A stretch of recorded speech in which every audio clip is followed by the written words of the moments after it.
Seria possível termos um calendário na Fórmula 1 com as 24 etapas de hoje em dia, contendo pistas que hoje em dia ainda comportariam a categoria, ou seja, tem o nível mais alto de homologação da FIA, mas que passassem todas elas no critério corrida boa, história, traçado interessante e etc., tirando desta lista aquelas que a gente sabe só estão lá por causa da grana? Pois é isso que a gente vai fazer hoje num exercício de imaginação de um campeonato perfeito, mantendo, para isso, 24 etapas, considerando apenas as homologadas e tentando, não muito, ficar longe de polêmica. Pois é, vamos lá.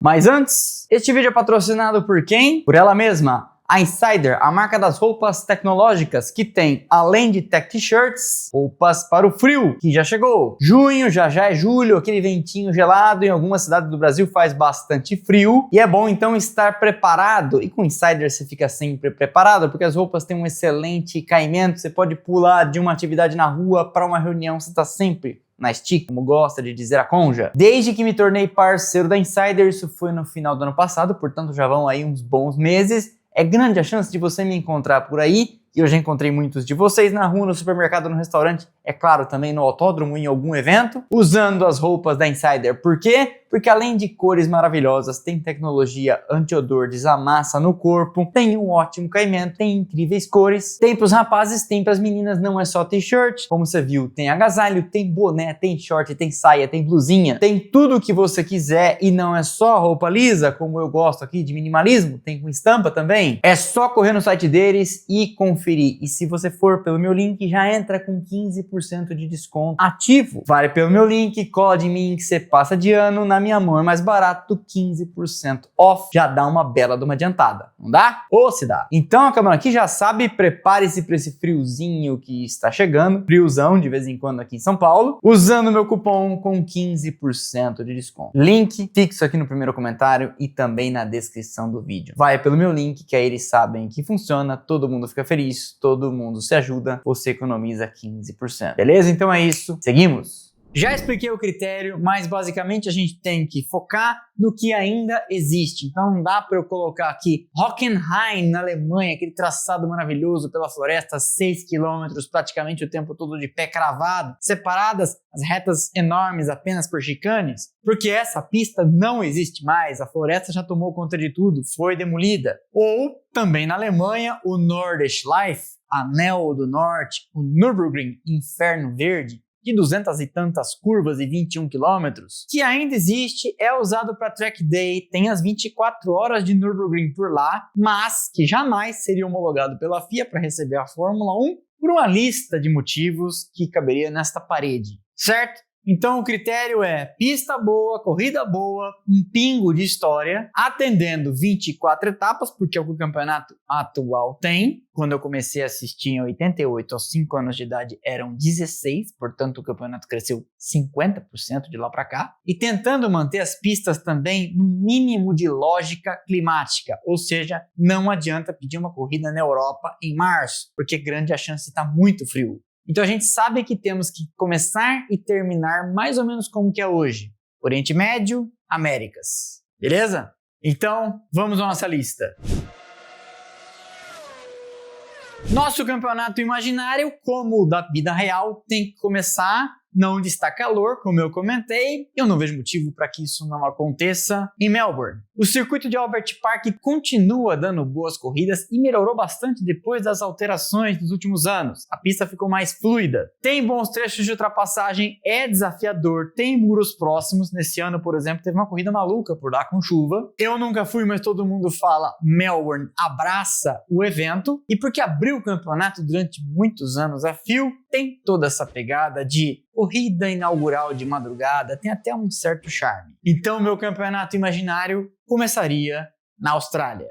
Dali a gente iria para uma que saiu do calendário, mas é muito pedida por todo mundo, que gosta inclusive de jogar ela no simulador.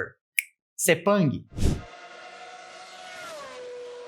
O circuito internacional de Sepang é talvez o primeiro a entrar no calendário em 1999, desenhado pelo amado e odiado, mais odiado do que amado engenheiro Hermann Tilke. Ele inaugurou uma era de circuitos com instalações faraônicas, feitos com muita grana, muito espaço e focados em oferecer para a Fórmula 1 a melhor experiência possível, não para quem assiste, mas para quem trabalha nas equipes. Sepang recebeu Fórmula 1 e MotoGP por muitos anos, talvez ainda receba, não sei te dizer. Tem um traçado interessante, longas retas, curvas de alta, freadas fortes e é sujeito, nessa época do ano, ao que o meu professor de geografia chamava, e acho que os livros também, de Ásia das Monções. Essa região da Ásia é sujeita a chuvas poderosas, que inclusive inviabilizaram a corrida por lá em 2009. Faz um calor de rachar na Malásia nessa época do ano, por isso também a chuva, e a pista é bastante desafiadora para carros e pilotos em razão da temperatura elevada. Dali a gente poderia ir para outra que terá um clima favorável nesse começo de ano, março, abril, Kyalami, na África do Sul,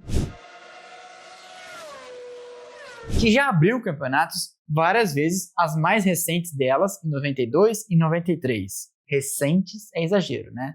Sinal de que eu tô ficando velho. A pista está em reformas e justamente quer receber a Fórmula 1, mas aparentemente terá, se é que já não tem, a homologação nível Fórmula 1 da FIA.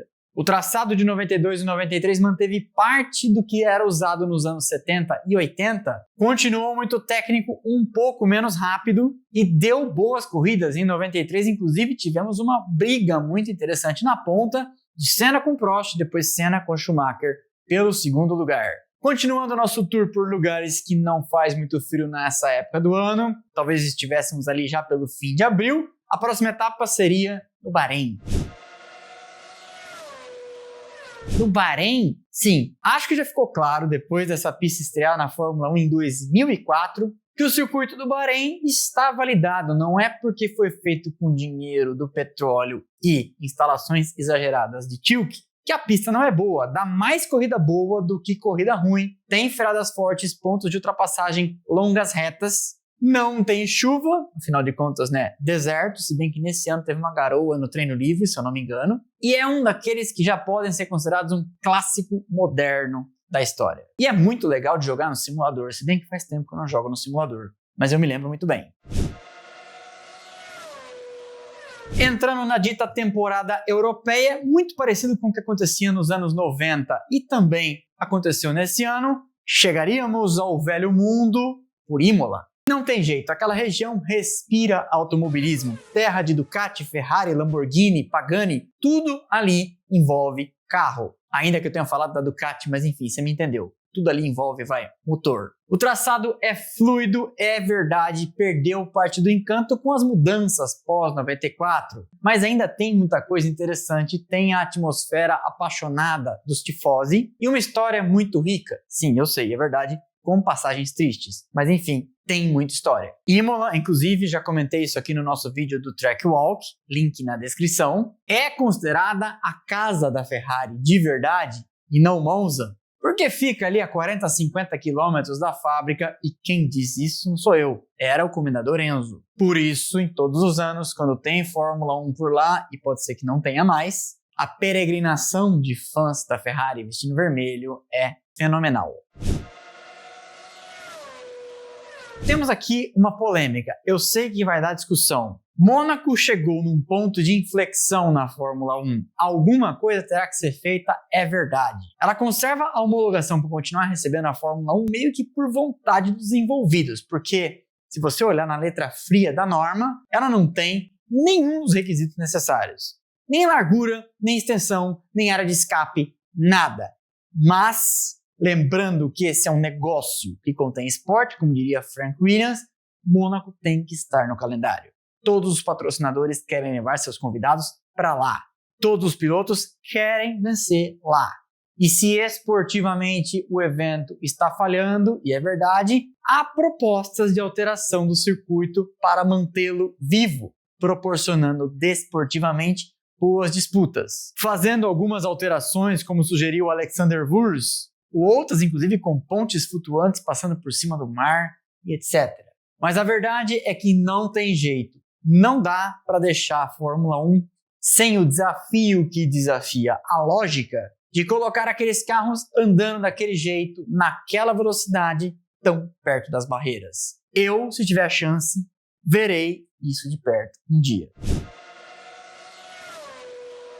De Imola, meu campeonato dos sonhos iria para Paul Ricard, mas eu quero deixar aqui uma ressalva. Eu faria minha corrida no traçado super curto de 89 e 90, que tem homologação da FIA para a Fórmula 1, mas não é usado porque a volta talvez tivesse tempos abaixo de 1 minuto. Mas quem liga para isso? Imagina uma corrida frenética com, sei lá, mais de 100 voltas, porque a pista acabaria ficando curta, conservando o trecho de alta da reta Mistral pé embaixo, reta essa que tinha 1,8 km e depois tinha um curvão no final, num domingo ensolarado, como aconteceu muitas vezes, inclusive na ocasião daquela quase milagrosa vitória da Leyton House em 1990.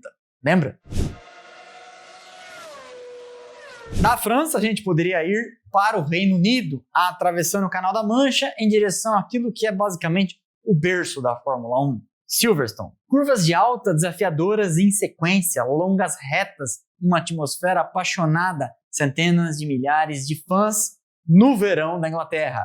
Tenho muita vontade de ver essa corrida de perto, dizem que é sensacional e segue proporcionando boas corridas apesar da idade. Silverstone já passou por diversas mudanças, adequações, modernizações, mas não tem como pensar num campeonato da Fórmula 1 sem a antiga base aérea da RAF, a Royal Air Force. Seguindo na Europa, claro, a sequência vai a Spa-Francorchamps, o emblemático, velocíssimo e desafiador circuito pela Floresta das Ardenhas, que remonta a 1921, quando estradinhas locais foram unidas em torno de uma pista e que tinha lá atrás 14 quilômetros de extensão, hoje tem 7, não tem como ficar de fora de um calendário que se preze e inclusive estava no primeiro, em 1950, junto com Monza, Silverstone e Mônaco, todas elas ainda no calendário atual. Alerta de polêmica a caminho. Spa oferece o pacote completo e é, na maior parte das vezes, a favorita de todos os pilotos. Uma pista fluida com mudanças de relevo agudas, subidas, descidas, curvas técnicas e exigentes e um clima maravilhosamente imprevisível. Tudo isso deixa Spa única. É verdade que às vezes as corridas não são tão boas assim, mas não tem piloto que não goste de guiar por lá. Dali nosso campeonato imaginário iria para Monza.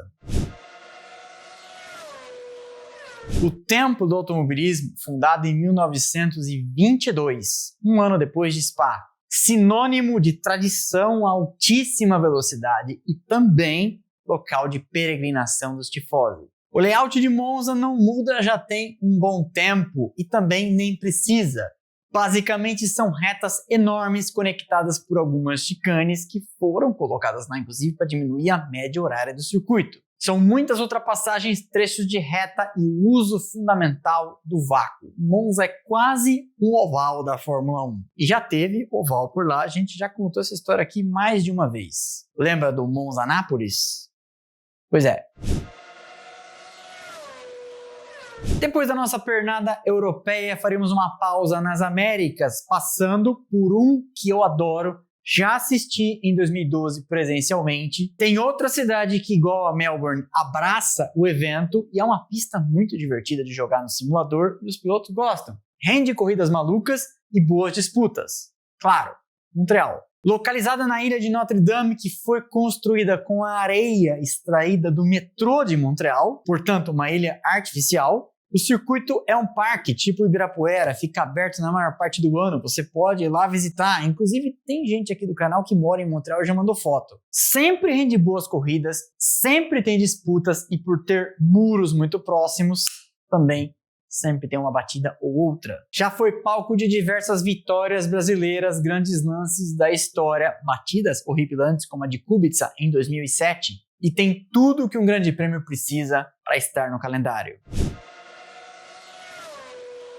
Nossa perna pelas Américas passaria, claro, por Austin, uma pista permanente construída na cidade texana, que foi o começo do despertar dos Estados Unidos para a Fórmula 1, lá em 2012, ou seja, mais um clássico moderno. Sempre tem arquibancadas lotadas, tem um traçado desafiador e interessante. Curvas de alta, curvas de baixa, freadas fortes, subidas, descidas, com trechos claramente inspirados em Suzuka e Silverstone, que acabaram dando certo. Seriam o fim dessa nossa pernada pelas Américas, que no meu mundo ideal teria apenas uma prova, nos Estados Unidos e não 3. Meu campeonato, minhas regras. Mas que sim, merece ter uma corrida na terra do Tio Sam, ainda mais num circuito permanente, numa pista de verdade.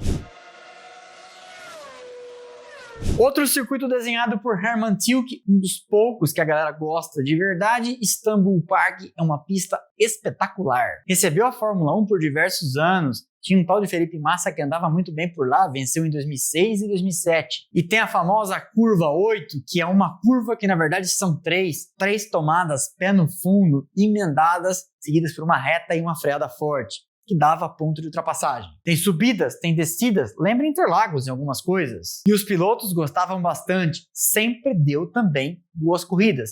E se não me engano, a última vez que a Fórmula 1 passou por lá foi em 2021. Atravessando a rua dali, não sei se dá para ir de caminhão, porque não sei se não atravessa nenhuma zona de conflito atual. Baku é uma pista de rua, nem todo mundo gosta de pistas de rua, mas Baku já ganhou seu lugar no coração de muita gente porque proporciona boas corridas. Alguns lugares têm isso, não se sabe exatamente por quê. Talvez a atmosfera local, alguma coisa magnética, mas coisas loucas acontecem naquela pista. Tem o maior trecho de aceleração contínua do calendário, 2,2 km. Estreou no calendário já no longínquo ano de 2016. E para mim junta vários elementos necessários. Local, vamos dizer assim, diferentão que precisa ter num campeonato de Fórmula 1. Pista de rua, boa de ultrapassagem e que ainda rende um elemento de caos, para mim tá validado. Baku fica. Dali a gente voltaria para mais uma perna europeia numa pista que recebeu a Fórmula 1 um pouco perto do traçado espetacular que tem, Mugello. Mugello é famosa por receber provas da MotoGP, tem um traçado desafiador, curvas de alta, longas retas, 5.245 metros no total de 15 curvas. O cenário é maravilhoso no meio das colinas da Toscana, pertinho, é verdade, de Imola, do lado de lá das montanhas. Mas a Itália e toda a sua história, e a Ferrari, por que não, merecem uma terceira pista de Fórmula 1. Melhor 3 na Itália do que 3 nos Estados Unidos, não é verdade? O circuito tem toda uma aura de old school e destaque para as curvas Arrabbiata 1 e 2, quase emendadas, feitas de pé embaixo, em que Lance Stroll deu uma panca gloriosa com o carro da Racing Point. Lembra? E exatamente por essas características a pista testa fisicamente também os pilotos. De lá iríamos para Hockenheim, ou o que sobrou dele. Apesar da mutilação conduzida pelos organizadores locais, cortando praticamente metade do circuito, é verdade que a Alemanha precisa ter uma corrida de Fórmula 1, e inclusive é um absurdo que não tenha. Afinal de contas, tem Mercedes, terá Audi, tem a história de Schumacher, tem Vettel, tem Nico Rosberg, enfim, uma potência econômica e automotiva como a Alemanha, que faz tantos carros bons, precisa ter uma corrida de Fórmula 1. E ela seria, no meu campeonato ideal, em Hockenheim. A pista foi encurtada, é verdade, mas conservou algumas características como trechos de pé cravado e freadas muito fortes que dão boas ultrapassagens. Dali iríamos para o Algarve, no circuito de Portimão, que recebeu a Fórmula 1 em 2020 e 2021. Subidas, descidas, curvas demandantes, freadas fortes, uma boa reta. Inaugurado em 2008, um traçado permanente que recebe muitas corridas de endurance e de GT na Europa, é tido pelos pilotos como uma verdadeira montanha-russa, muito divertido inclusive de jogar no simulador, e que na minha opinião merece também estar no calendário.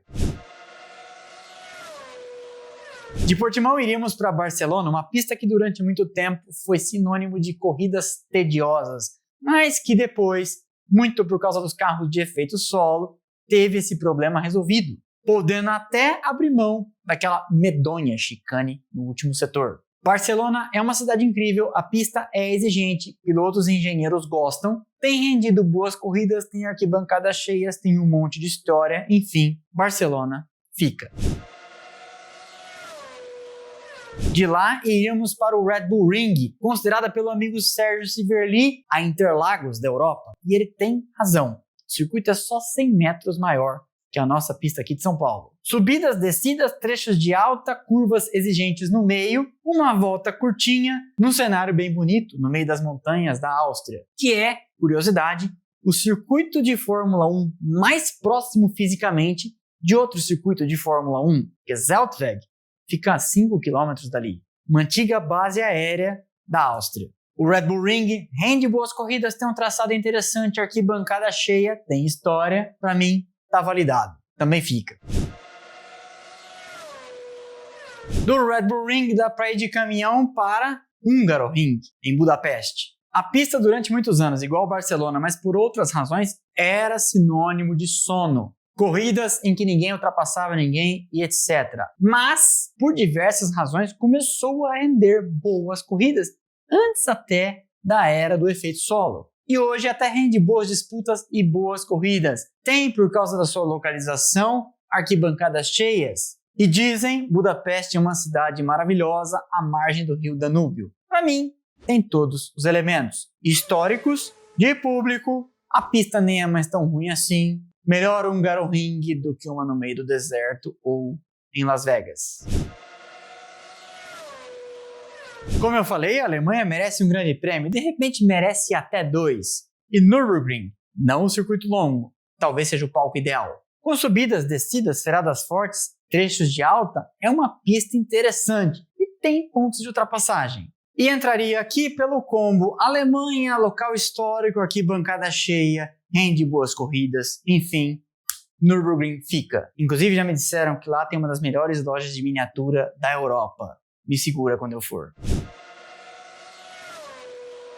Nosso campeonato, que nesse calendário civil teve uma perna dupla na Alemanha, partiria por outro lado do mundo para uma perna dupla no Japão. Suzuka e Fuji, para não desagradar ninguém. Quem gosta de carros da Toyota, quem gosta de carros da Honda.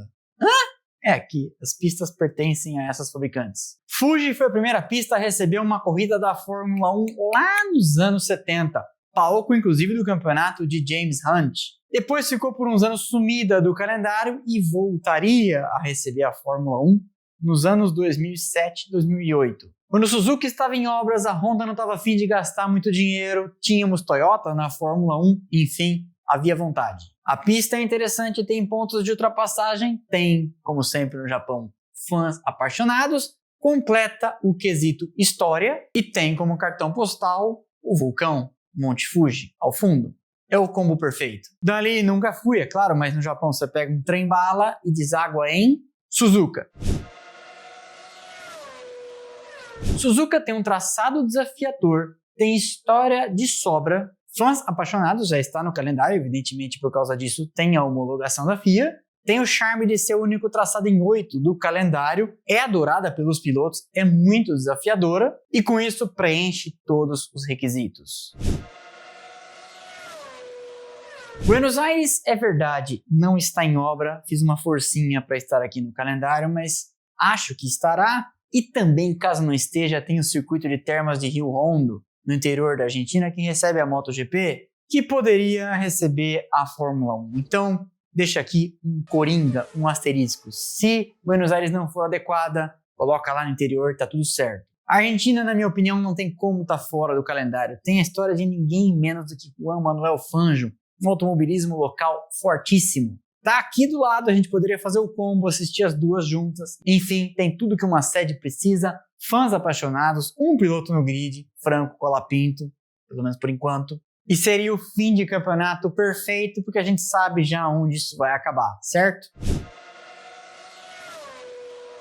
Alguns jornalistas ingleses dizem que o campeonato tinha que começar e acabar em Interlagos. E eu já vi memes circulando de calendário ideal para a Fórmula 1. 24 corridas em São Paulo. Interlagos tem um traçado maravilhoso, que ficou curto, é verdade, para a Fórmula 1 atual, mas que não falha, rende excelentes corridas. Tem arquibancada cheia, tem história, além do circuito incrível, tem um clima imprevisível. Toda vez que eu vou para lá, eu já avisei aqui para vocês, se tô de calça, levo bermuda, se tô de bermuda, levo calça, levo blusa na mochila, protetor solar, boné e capa de chuva. porque o microclima naquela região, como em Spa, é todo particular.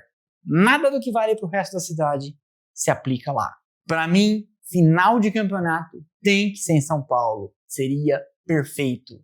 Mas infelizmente a Fórmula 1 vende esta vaga bem caro para Abu Dhabi, que nunca estaria no meu calendário de 24 etapas. Acho que não esqueci de nenhuma, dei até uma forçadinha de barra para colocar algumas, mas este seria meu campeonato perfeito. E o seu? Esqueci de alguma? Comente aqui embaixo. Você pode até não concordar, mas você há de convir comigo que eu caprichei, tentei ter muito bom senso e aplicar critérios realistas. Não dá para falar, eu colocaria as 500 milhas de Indianápolis. Essa pista nunca seria homologada para a Fórmula 1, nem o adorável e perigosíssimo Nordschleife Life e etc. Mas sim, comente aqui embaixo. Deu trabalho para montar essa lista. Não quer sugerir nenhuma pista? Use a caixa de comentários para ajudar a gente a turbinar o engajamento. Deixa um emojizinho, manda um salve para a namorada ou para o namorado, fala de onde nos assiste. Qualquer coisa serve para o algoritmo entender como engajamento e seguir esparramando o nosso conteúdo na internet afora. Rumo aos 300 mil inscritos. Já estamos em 219 no dia da gravação desse vídeo, dia 4 de junho. Deixa o like, é de graça, não custa nada, você sabe, ajuda demais o canal. Quebra essa pra mim, quebra essa pra nós. E para você não ficar de fora de nada do que a gente faz por aqui, temos canais de notificação: Instagram, Telegram e WhatsApp, com milhares de membros inscritos e recebendo um recadinho automático assim que eu publico cada um dos nossos conteúdos por aqui. Foram 880 no ano passado. Por fim, mas não menos importante, nossas redes sociais, Instagram, Twitter, Threads e TikTok, onde tem conteúdo o tempo todo, estão passando aqui os arrobas e o link também tá lá embaixo na descrição. Beleza? Então é isso. Valeu! Aquele abraço.